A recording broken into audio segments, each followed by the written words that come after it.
Good morning दोस्तों। आज हम करेंगे लेसन 9, जिसके अंदर हम सीखेंगे कि किस तरीके से पेमेंट वाउचर बनाया जाता है। लेसन 8 तक हमने किया था कि रिसिप्ट वाउचर कैसे बनाना है।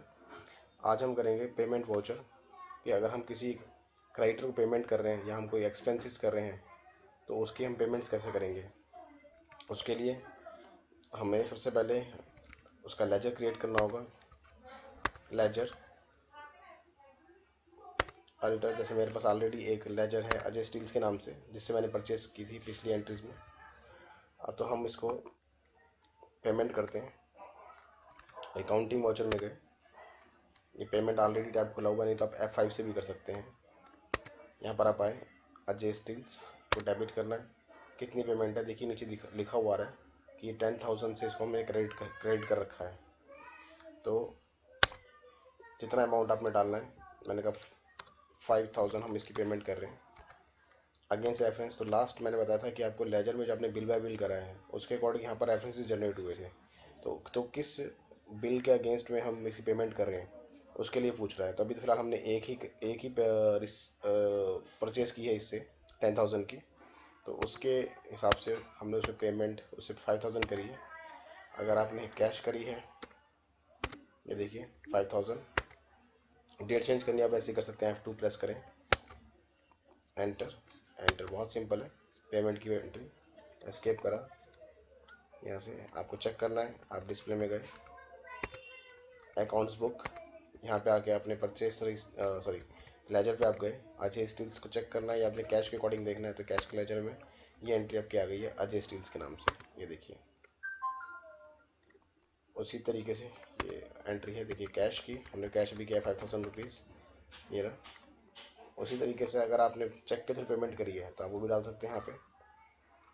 सेम आप अकाउंटिंग वाउचर में गए, पेमेंट, इसमें भी वही सिस्टम है कि अगर आप इसे सिंगल एंट्री मोड में काम करना चाहें तो आप कर सकते हैं। कॉन्फ़िगर में गए, यहाँ पे आपको F12 से भी प्रेस कर सकते हैं।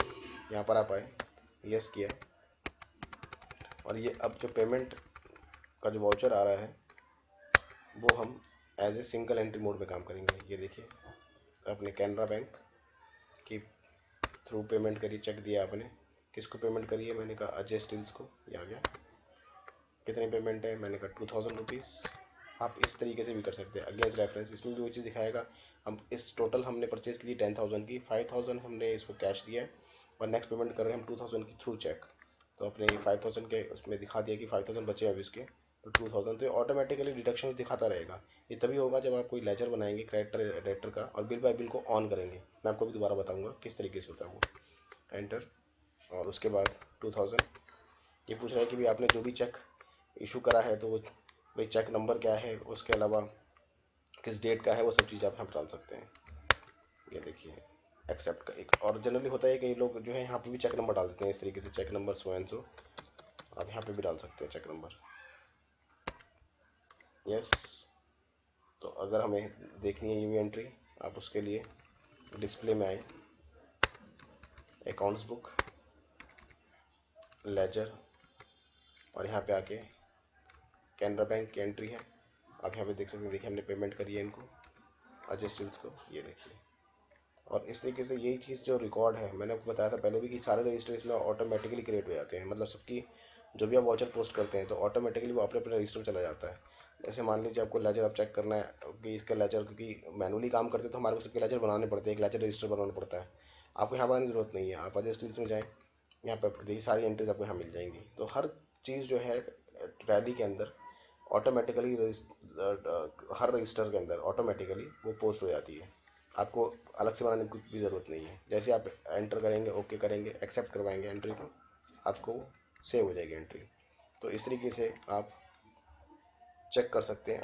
अदरवाइज, और इसके अलावा अगर आप कैश एंड बैंक को देखना था, यहाँ भी आपको एंट्रीज नज़र आ जाएंगे। देखिए कैनरा बैंक 11,300 टोटल एंट्री, तो लास्ट एंट्री ने की है पेमेंट की, ये देखिए जो 2,000 रुपये करी है। तो इस तरीके से सारी एंट्रीज आप देख सकते हैं।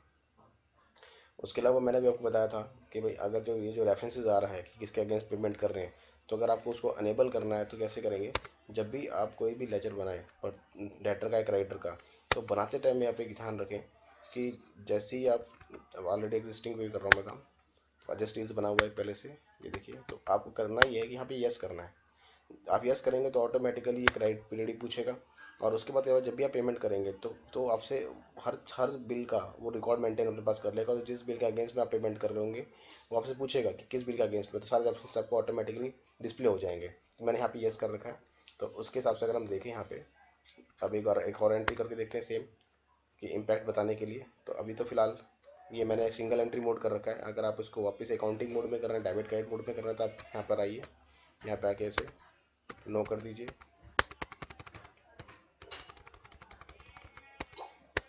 ये देखिए ये हो गया आपका, हमने एडजस्ट डील्स को पेमेंट करी है। और यहाँ पे आके सी आर क्रेडिट कैश हम कर रहे हैं। तो अब वो एक अमाउंट ही डाला मैंने,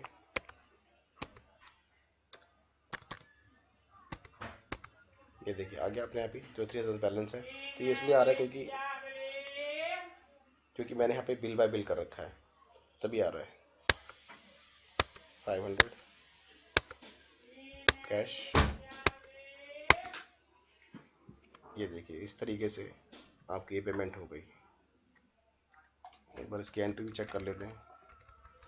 डिस्प्ले में गए, अकाउंट्स बुक, कैश में जाके देख सकते हैं, लेजर से भी देख सकते हैं आप। कैश में गए, ये कैश की एंट्री, ये देखिए ये एंट्री है आपकी। इसके अलावा मैंने आपको पहले ही बताया था कि अगर आपको एंट्री डिलीट करनी तो आप कर भी सकते हैं यहाँ से भी। ऑल्ट डी करेंगे जिस एंट्री पे जाके, ये डिलीट हो जाएगी। ओके, इस लेसन में इतना ही। बाकी नेक्स्ट लेसन में हम एक्सपेंसेस के ऊपर पेमेंट कैसे की जाती है फिर हम वो करेंगे। Okay, good bye, thank you. और एक बात और कि चैनल सब्सक्राइब करना ना भूलें ताकि हमारे लेटेस्ट वीडियोस आप देखते रहें।